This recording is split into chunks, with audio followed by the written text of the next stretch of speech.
ராமு, காரை நிறுத்து.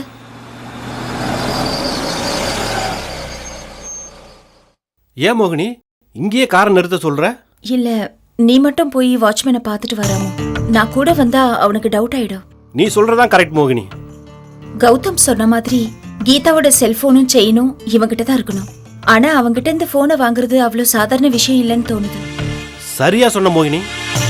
நானும் அந்த வாட்ச்மேன் முத்துக்கு எவ்வளவோ செலவு பண்ணி பார்த்துட்டேன். டீ, டிஃபன், அப்பப்போ பணம் எல்லாத்தையும் முழுங்கிட்டு அவன் வாயே திறக்க மாட்டேங்கிறான். இது வரைக்கும் அவனுக்கு 7000 செலவு பண்ணியிருப்போம் மோகினி. கௌதம்காக ஒரு 7000 ரூபாய் செலவு பண்ண மாட்டியா ராமு? மோகினி, நீ செலவு பண்ணினா உன் லெவலே வேற மோகினி. நானெல்லாம் 1 ரூபா கூட பார்த்து பார்த்து செலவு பண்ற குடும்ப சூழ்நிலையில இருக்க மோகினி. சரி ராமு, வாட்ச்மேனை வாய் திறந்து பேச வைக்கிறதுக்கு ஒரு வழி கண்டுபிடிச்சிருக்கேன். அதை செயல்படுத்தத்தான் நான் உன்னை வர சொன்னேன். என்ன வழி மோகினி?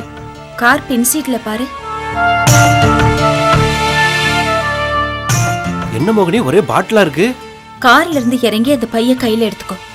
சரி மோகினி.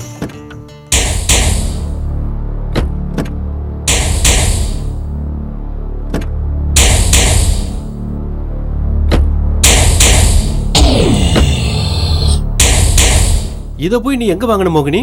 நான் வாங்கல. பாண்டிச்சேரியில இருந்து நம்ம பழைய ஆபீஸ்ல வேலை பார்த்தனே திவாகர், அவன் தான் வாங்கிட்டு வந்தான். எல்லாமே ஃபாரின் ஐட்டம்ஸ், ரொம்ப காஸ்ட்லி வேற. சரி, இத என்ன பண்ணணும்? இதை எல்லாத்தையும் கொண்டு போய் அந்த வாட்ச்மேன் கிட்ட கொடுத்துரு. என்ன மோகினி இப்படி சொல்ற? அவன்லாம் 90, 100, 110 குடிக்கிறவன். அவனுக்கு இந்த காஸ்ட்லியானதா கொடுக்கணும். இது ஒரு டெக்னிக் ராமு. சின்ன மீனை தூண்டில போட்டு பெரிய மீனை பிடிக்கிற டெக்னிக். கண்டிப்பா ஒர்க் அவுட் ஆகும். எனக்கு ஒன்னும் புரியல மோகினி. இத கொண்டு கொடுத்தா அவன் எப்படி உண்மையை சொல்லுவான்? அவன் புதுசா குடிக்கிறவன் கிடையாது, மொடா குடிக்காரன். ஆடுற மாட்டை ஆடி கறக்கணும், பாடுற மாட்டை பாடி கறக்கணும்னு சொல்லுவாங்கல்ல, அந்த மாதிரிதான் இதுவும். இந்த பையன் நீ ஏதாவது சொல்லி அவங்கிட்ட கொடுத்துட்டு வந்துரு. அடுத்த ஸ்டெப்பை நான் அப்புறம் சொல்றேன். இப்ப நீ ஏன் இவ்ளோ யோசிக்கிற? கௌதம் வெளியில வர்றதுக்காக என்ன குட்டிக்காரன் போட சொன்னாலும் போடுறேன். சரி, நான் கொடுத்துட்டு வர்றேன். ராமு, நான் உன் கூட வந்தது அவனுக்கு தெரியக்கூடாது ராமு. சரி மோகினி, இவனுக்கு போய் இவ்வளவு காஸ்ட்லியா கொடுக்க வேண்டியதா இருக்கே, அதான். உனக்கு இந்த பழக்கம் இருக்கா ராமு? சேச்சே, என்ன எனக்கு இந்த பழக்கம் இருக்குமா? அப்புறம் எதுக்காக நீ இவ்வளவு ஃபீல் பண்ற? போய் கொடுத்துட்டு வா போ. போ.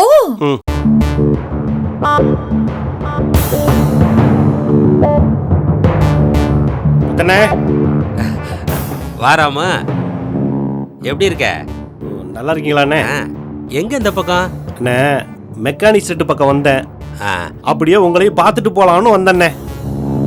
ஆமா, அந்த கீதா கொலை கேஸ்ல போலீஸ் ஒன்னையும் சந்தேகப்படுறாங்களாமே? ஆமாண்ணே, அந்த கொடுமையை ஏன் கேக்குறீங்க? என்ன போய் போலீஸ் சந்தேகப்படுதுண்ணே? என் மேல கூட சந்தேகப்பட்டு விசாரிச்சாங்க தம்பி. நாம தப்பு பண்ணா தானே பயப்படுறதுக்கு. அவங்க கேட்ட கேள்விக்கெல்லாம் டான்னு பதில் சொன்னேன், விட்டு போயிட்டாங்க. ஓ, அப்படியாண்ணே? சரி, நீங்க என்ன தப்பா நினைச்சுக்காதீங்க அண்ணே. உங்ககிட்ட பேசுறதுக்கு எனக்கு டைம் இல்ல. இந்த பையில என்ன இருக்குன்னு பாருங்கண்ணே.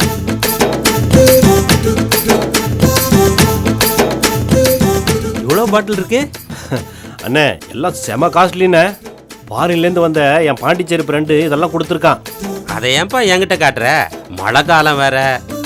மோகினி சும்மா கொடுத்துட்டு வான்னு சொன்னிச்சு. நாம ஏதாவது எக்ஸ்ட்ரா பிட்ட புத்திசாலித்தனமா போடுவோம். என்ன தம்பி யோசிச்சுட்டு நிக்கிற? என் ஃப்ரெண்ட வழியில பார்த்தேன், அவன் எனக்கு கொடுத்தான்.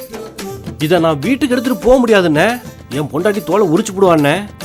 நீங்க ஒண்ணு பண்ணுங்க, இதை நீங்க உங்ககிட்டயே வச்சுங்க. நான் அப்பப்ப வந்து ஒண்ணு வாங்கிக்கிறேன். என்னப்பா இது? தேனை எடுங்க புறங்கைய நக்காதன்னு என்கிட்ட கொடுக்குற. நான் எப்படிப்பா இதை வச்சு காப்பாத்துறது? அண்ணே, ஆசையா இருந்தா நீங்களும் கொஞ்சம் யூஸ் பண்ணீங்க. அண்ணே பாத்துண்ணே, ஒவ்வொன்றும் காஸ்ட்லி. சரிண்ணே, நான் வர்றேண்ணே. இதை பிடி. அண்ணே, நான் கேட்க மறந்துட்டேன். போலீஸ் வந்து கீதாவோட செல்போனு செயின் எல்லாம் உங்ககிட்ட இருக்குன்னு கேட்டாங்களாமே. நீங்க போய் இதை செய்வீங்களே அண்ணே? மடத்தனமா கேள்வி கேட்டிருக்காங்க பாருங்க. ஆமாம் தம்பி, போலீஸ்காரங்கன்னா எல்லாத்தையும் சந்தேகப்படுவாங்களே, அவங்களுக்கு என்ன தெரியும் நம்மளை பத்தி?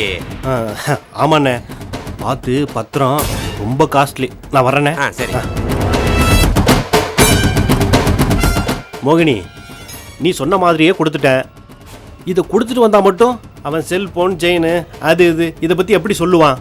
நேரம் வரப்போ திரும்பி வந்து கேட்கிற விதத்துல கேட்டா கண்டிப்பா சொல்லுவான். நீ கார் எடு போலாம். நீ என்ன பண்றனே புரிய மாட்டேங்குது மோகினி. சரி எது எப்படியோ ஏதாவது செஞ்சு கௌதம் வெளியில வந்தா போதும். சரி போய் உட்காரு போ.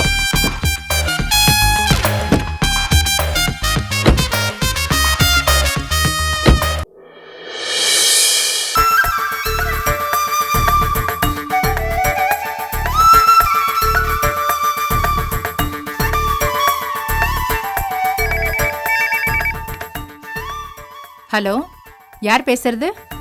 அம்மா நீயே ஃபோன் எடுத்துட்டியா? ரொம்ப நல்லதா போச்சு. உன்கிட்ட டவுட்ஸ் கேட்குறேன், அதை கிளியர் பண்ணுமா? மாசமா இருக்கப்போ எப்படி படுத்துக்கணும், எப்படி எந்திரிக்கணும், என்னென்ன சாப்பிடலாம், என்னென்ன சாப்பிடக்கூடாது. மாம்பழம்னா ரொம்ப பிடிக்குது. மாம்பழம் சாப்பிடலாமா இல்லை மாங்காய் தான் சாப்பிடணுமா? முதல்ல குழந்தை வயித்துல நல்லபடியா வளர்ந்ததுக்கு அப்புறமா தான் உக்காடுறது எழுந்திருக்கிறத பத்தியெல்லாம் யோசிக்கணும். அதே மாதிரி இப்போதைக்கு சூட்டை கிளப்பி விடுற மாதிரி எந்த பொருளையும் சாப்பிடக்கூடாது. வேகமா நடக்கக்கூடாது. வெயிட் உள்ள எதையும் அதிகமா தூக்கக்கூடாது. இத பாரு, எல்லாத்தையும் நான் நேர்ல வந்து சொல்றேன். நீ எதுக்கும் கவலைப்படாத. சரிம்மா, சீக்கிரம் என்ன பார்க்க வாமா. உன்னை பார்க்கணும் போல இருக்கு. நான் ஃபோனை வச்சிடுறேன். பாய். ம், சரிடி.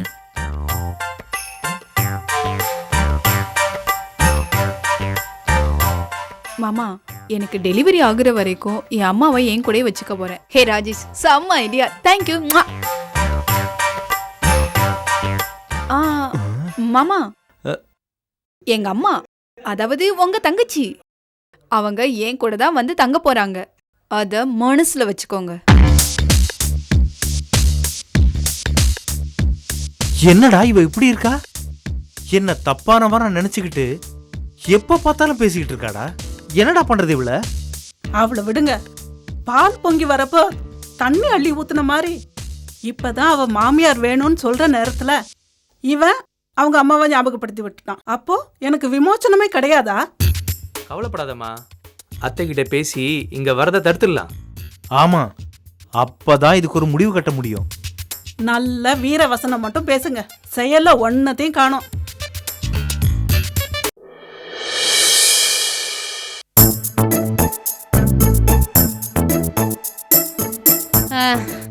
ராம் தம்பி, முதலாளி இந்த சேவ் பண்ற மிஷினுக்கு அத்தை வாங்கினார் சொன்னாரு. நேத்து கடைக்கு போயிட்டு சொல்ல அத்தை வாங்கினார மறந்துக்கினீங்களா? அத வாங்கினார் சொன்னாரு. ஏதோ பூஸ்ட் அண்ட் த்ரோவாமே. என்னது பூஸ்ட் அண்ட் த்ரோவா? இந்த ஈசன் த்ரோ சேவிங் ரேசரா? உன்ன முதலாளி நல்லா இங்கிலீஷ் பேச வச்சிருக்காரு. ஆனா நான் வாங்கிட்டு வர முடியாது. ஏன் ராம் தம்பி இப்படி சொல்ற? சேவ் பண்ணதானே முதலாளி முகம் பல பலன்னு பழையங்கல் கணக்கா இருக்கும். இல்லன்னா ஆபீஸ் போக சொல்ல சேவ் பண்ணாம போனாருன்னு வச்சுக்கேன். ஐயோ, முதலாளி ஏன் சோகமா இருக்காரு அப்படின்னு குடி குடி பேச மாட்டாங்க. என்ன முதலாளி ஆண்டி, Boost and throw shaving razor வாங்கி கொடுத்துடலாமா? ஆமா முருகா, வாங்கி கொடு. கண்ணம்மா இப்படி முதலாளி மேல அக்கறையா இருக்கா பாத்தியா? முதலாளி ஆபீஸுக்கு பல பலன் ஷேவ் பண்ணிட்டு போன்னு நினைக்கிறாடா. உனக்கு ரசிக்கவே தெரியலடா. பட. ஓ, முதலாளி மேல எனக்கு அக்கறை இல்லையா? எனக்கு ரசிக்க தெரியலையா? இங்க பாருங்க முதலாளி ஆண்டி. Meow meow. பூனைய மடியில கட்டிக்கிட்டு சகனம் பாக்குறான். பூனைய மடியில கட்டிக்கிட்டு சகனம் பாக்குறான். அந்த பூனையை தரையில இறக்கி விடணும், தரையில இறக்கி விடணும். ராமமுருகா, இப்ப நீ என்னதான் சொல்ல வர? முதலாளிய நீங்க தான் ரசிக்கணும். கண்ணம்மா எதுக்கு ரசிக்கணுங்கிற? என்ன ராம் தம்பி இப்படி சொல்ற? அரவிந்த் சாமி மாதிரி இருந்தா ஆறு வேணா ரசிக்கலாமே. அரவிந்த் சாமி எந்த படத்துல நடிச்சிருக்காரு சொல்லுங்க? சூதுகவும் பத்தல் நடிச்சுக்கிறாரு, அது தெரியாதா? ஓகே கண்ணம்மா, நீ ரொம்ப தெளிவா தான் இருக்கிற. முதலாளி ஆண்டி, பூனை நம்மள குழப்பி விடுது.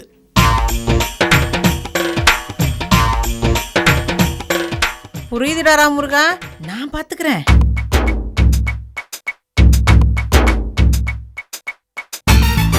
ராமு, உன்னை சேவிங் ரேசர் போய் வாங்கிட்டு வர சொன்னேன். இங்கே நின்றுட்டு என்ன கதை பேசிகிட்டு இருக்கிற?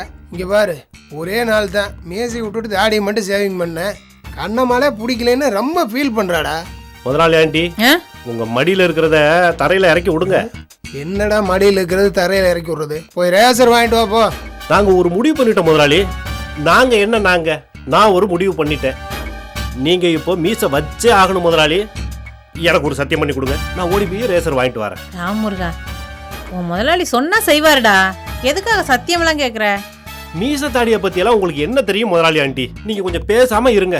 ஆமாண்டா, எனக்கு எதுவும் தெரியாததான்ப்பா. ஆனா எனக்கு தெரியுமே, முதலாளி மீச வைக்காம இருந்தாதான் அழகா இருப்பாரு. இதுதான் பிரச்சனையே. நீ கொஞ்சம் பேசாம இருக்க அண்ணாமாக்கா. சரிடா, என்ன சத்தியம் பண்ணணும் சொல்லு. நான் ரேசர் வாங்கிட்டு வர்றேன். அந்த ரேசரை வச்சு தாடியை மட்டும் சேவ் பண்ணுங்க, மீசைய வளர்த்துருங்க. இதுக்கு சம்மதம்னா சத்தியம் பண்ணுங்க. மீசை இல்லாம இருக்கிறதாண்டா எனக்கு அழக. அப்போ சத்தியம் பண்ண மாட்டீங்க? பண்ண மாட்டா. ராமு விட, அவர் தான் தன்னோட அழகு போயிடுன்னு சொல்றாருல, எதுக்காக சத்தியம் எல்லாம் பண்ண சொல்லி கம்பல் பண்ற? மியாவ். ஐயோ, இத மறந்துட்டேனடா. நீ சத்தியம் கேட்கறது கரெக்ட் தான்டா முருகா. ராம் முருகா தான் சத்தியம் கேட்கறான்ல, நீங்க சத்தியம் பண்ணுங்க. முடியாது வயசு. நான் தான் அந்த குடும்ப தலைவி. நான் சொல்றேன், இன்னில இருந்து நீங்க மீச வைக்கணும். சத்தியம் பண்ணுங்க.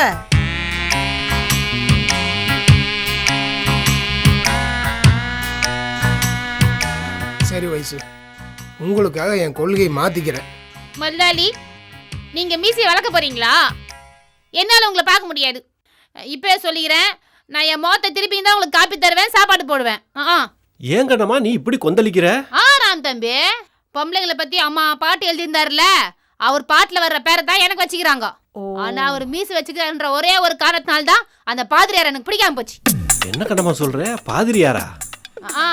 8ஆம் பத்துல பிறந்து பெருசா மீசை வச்சுக்கின்னு தள்ள டர்பன் போட்டு நின்றாரு, அவர்தான். ஐயோ கண்ணம்மா, அவர் பேர் பாதிரியார் இல்ல, பாரதியார். சரி, இப்ப எதுக்கு சண்டை போடணும்? மீசை வைக்கிறது ஒரு விஷயமா? வச்சுட்டா போகுது. சரிடா, நான் மீசை வச்சிடுறேன். இது சத்தியம். இப்ப போய் ரேசர் வாங்கிட்டு வா. முதலாளி, நேற்று ஷாப்பிங் போகிறப்பயே ரேசர் வாங்கிட்டு வந்துட்டேன். உங்கள் மேஜர் ட்ராயரில் தான் இருக்குது, போய் எடுத்துங்க. எடுத்துங்க. சரி முதலாளி, தாடியை மட்டும் சேவ் பண்ணுங்க, மீசை அப்படியே இருக்கட்டும்.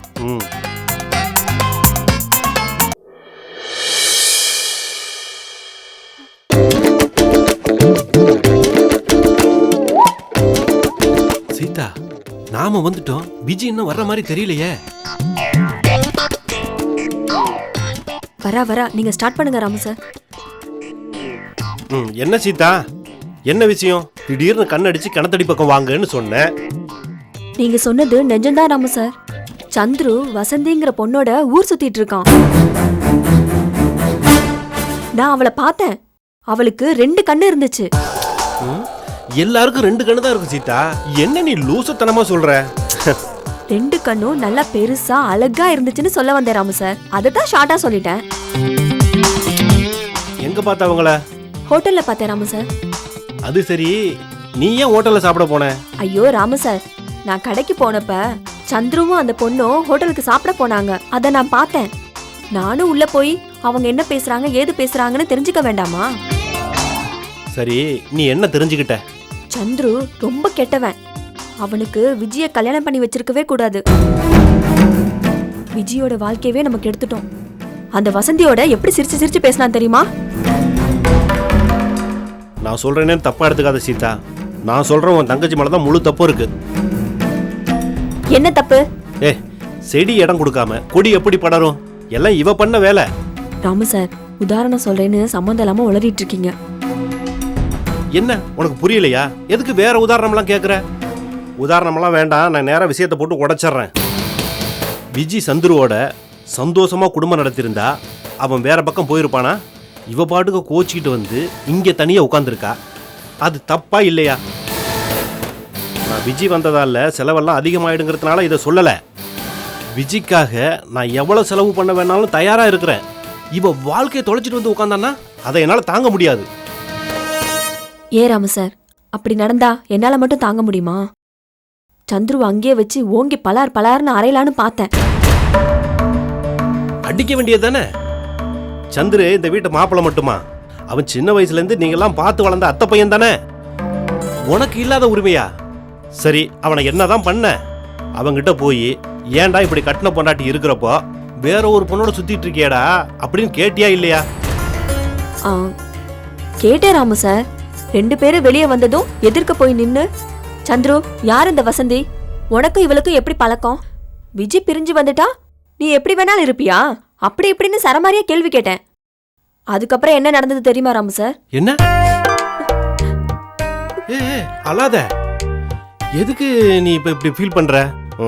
நீ சொன்னாதானே நானும் ஜாயின் பண்ணிக்க முடியும். அந்த வசந்தி சந்துரு கிட்ட யார் இந்த பொண்ணு, எதுக்கு உன்னை திட்டுறான்னு கேக்குறா. அதுக்கு அந்த சந்துரு, இவ யாருன்னு எனக்கு தெரியாது, ஏதோ பைத்தியம் போல பாவம்னு சொல்லிட்டு போறான். படவா ராஸ்கோல், அப்படியா சொன்னா? எப்படி அவன் உண்மையை சொல்லிட்டு போனான்? ராமு சார், விஜி லைஃப் இப்படி போயிட்டு இருக்கேன்னு நானே கவலையில இருக்கேன். நீங்க என்ன பைத்தியம் வேற கிண்டல் பண்றீங்களா? டென்ஷன் ஆகாத சீதா, இந்த பிரச்சனையை சால்வ் பண்றது ரொம்ப ஈஸி. நாளைக்கே பெட்டி எடுத்துட்டு போய் விஜி சந்துருட்டு வாசல்ல நின்னான்னு வச்சுக்கேன், அவன் அப்படியே நடுங்குவான். இனி ஒழுங்கா இருப்பான். என் தங்கச்சி வாழ்க்கை எனக்கு ரொம்ப முக்கியங்க. இந்த வசந்திய நம்ம சும்மாவே விடக்கூடாது ராமு சார், ஏதாவது பண்ணியே ஆகணும். விஜி உள்ள போய் 1/2 மணி நேரத்துக்கு மேல ஆகுது. வா, என்ன பண்றான்னு பாப்போம். நீ ரொம்ப தான் நடிக்கிற, வா.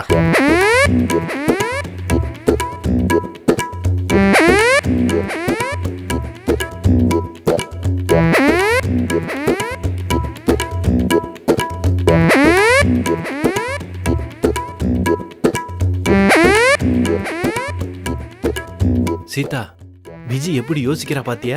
அன்னைக்கு நான் வசந்தியை பத்தி சொன்னேன், இன்னைக்கு நீ வசந்தியை பத்தி பேசி பிரெட் மேல ஜாம தடவுன மாதிரி விஜி மனசுல விஷயம் நல்லா பதிஞ்சிருச்சு.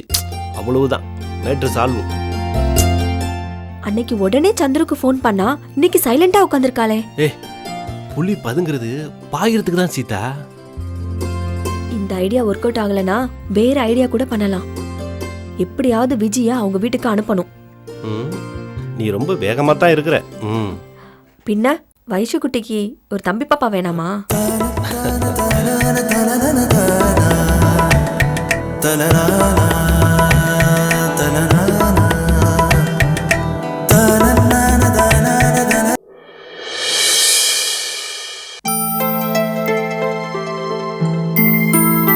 எங்க கிளம்புறீங்க? ஆபீஸ் போறீங்களா? இல்ல கிருஷ்ணா, இன்ஸ்பெக்டர் பூங்குன்ற நான் பார்க்க போறேன். நீ போய் பார்த்து விசாரிச்சுட்டு வந்துட்டல, நான் போய் கொலைகாரனை பிடிச்சாச்சா என்னன்னு விசாரிக்க வேண்டாமா? நாம கொஞ்சம் பிரஷர் கொடுத்தாதான் இன்னும் வேகமா உண்மையான குற்றவாளியை தேடுவாங்க கிருஷ்ணா. நீங்க சொல்றது கரெக்ட் தாங்க. அது சரி, யார் கீதாவை கொலை பண்ணிருப்பா? உங்களுக்கு என்ன தோணுது? ஆரம்பத்துல இருந்தே எனக்கு அந்த பூனக்கண்ணு செல்வத்து மேலதான் சந்தேகமா இருக்கு கிருஷ்ணா. நான் கார்த்திகையும் கூட கூட்டிட்டு போய் விசாரிக்கிறேன். சரிங்க. அத்தை, அத்தை, என்ன ஜானகி, ஏன் இவ்வளவு பதட்டமா இருக்க? என்னாச்சு? கௌதம் ஜெயில இருந்து ரிலீஸ் ஆயிட்டான் அத்தை.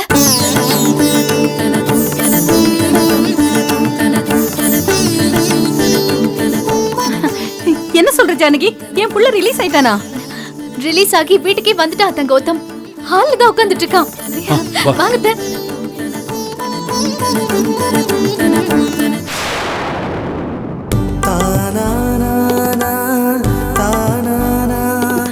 கௌதம்,